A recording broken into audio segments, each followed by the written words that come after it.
હવે શરૂઆત થઈ છે અને સામે ઉમેદવારો ગોતવા નીકળ્યા છે. આવી દયનીય સ્થિતિએ કોંગ્રેસ અને હમણાં કૂદીને મસીહા બનવા નીકળેલી આ પાર્ટીએ ગોતે હાથ જડવાની નથી મિત્રો. એ ભરોસો એ આપણને જનતા જનાર્દન ઉપર છે. જીતુભાઈ ચૂંટણી માટે આજે ફોર્મ ભરવા જઈ રહ્યા ભાજપના કાર્યકરો મોદી સાહેબ પર જનતા જનાર્દન ગુજરાતનો દેશનો વિશ્વાસ ભારતીય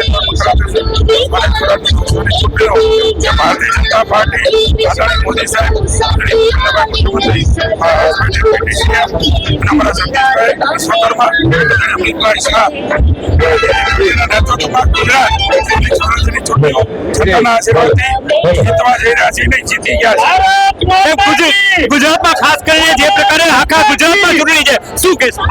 સમગ્ર ગુજરાતની આગેવાનો પહેલા ચાલશે, ત્યારબાદ આપણા 52 જે ઉમેદવારો છે તે ચાલશે, ત્યારબાદ આપણા સૌ કાર્યકર્તાઓ મોદી સાહેબની શ્રદ્ધા એ પુનઃ એકવાર જનતાના આશીર્વાદ થકી વિકાસ કરે છે. આજે ફોર્મ ભરવા જઈ રહ્યા છો ઉમેદવારો, ભારતીય જનતા પાર્ટીના આજે 52 ઉમેદવારો ફોર્મ ભરવાના છે.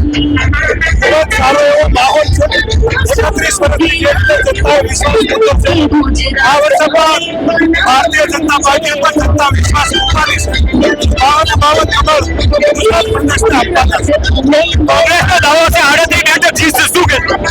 કોંગ્રેસના 38 થી પણ આ એક પણ સીટ આવવાની શક્યતા છે.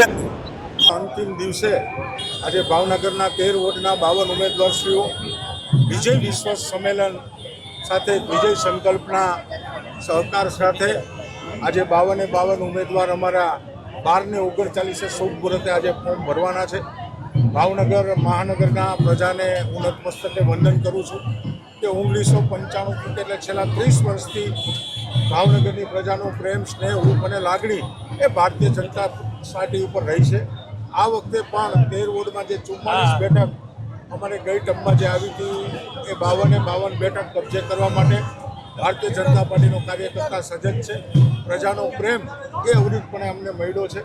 રાજ્યની ભૂપેન્દ્રભાઈ પટેલની સરકાર હોય કે કેન્દ્રની આપણા ગુજરાતનું ગૌરવ એવા આપણા ગુજરાતના પનોતા પુત્ર યશસ્વી વડાપ્રધાન નરેન્દ્રભાઈની સરકારે જે કેન્દ્ર સરકાર અને રાજ્ય સરકારે જે ગ્રાન્ટો મહાનગરોમાં ફાળવી છે ને એના આધારે આપણે આ જોઈ છીએ કે બધા મહાનગરોનો જે વિકાસ થયો છે એ વિકાસ એ પ્રજા સુધી પહોંચ્યો છે. અને મને વિશ્વાસ છે કે આ વખતે 52 કમળ એ ભાવનગર મહાનગરપાલિકામાં જીતી કમલેશભાઈ, ભાવનગરમાં એવા આક્ષેપો થઈ રહ્યા છે કે ભાવનગર શહેરમાં જે ટિકિટ વેચણી થઈ છે તેમાં મારા અને તારાના જે થયું છે અને ઉપરાંતની જગ્યાએ કે સારા ઉમેદવારો છે તેમને લેવામાં નથી આવ્યા. સ્વાભાવિક રીતે ભારતીય જનતા પાર્ટી શાસનમાં છે. કાર્યકર્તાની મોટી ફોજ છે.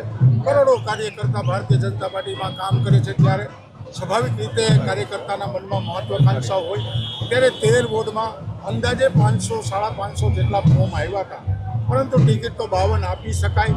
ત્યારે જ્ઞાતિ જાતિના સમીકરણો અને રિઝર્વેશન સીટના આધારે એ ટિકિટોની વહેંચણી જ્યારે પાર્લામેન્ટરી બોર્ડમાં કરી હોય, સ્થાનિક લોકો જ્યારે બેઠા હોય, ત્યારે મારો ને તારો નહીં પરંતુ સારો ઉમેદવાર એ આપવાનો પ્રયત્ન ભારતીય જનતા પાર્ટીએ કર્યો છે.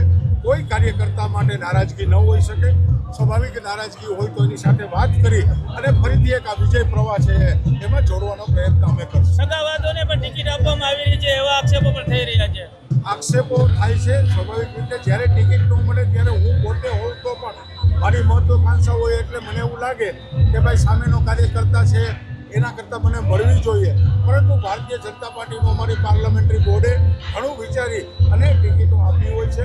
ભૂતકાળમાં પણ એને પૂર્વ કોર્પોરેટરો રહ્યા છે જે હાલ નથી. ત્યારે એક નવો દીતો, નવો યુવાનો આવે, નવી મહિલાઓ આવે અને નવા વિઝન સાથે આવે એવા દિશામાં ભાજપે પ્રયત્ન કર્યો છે.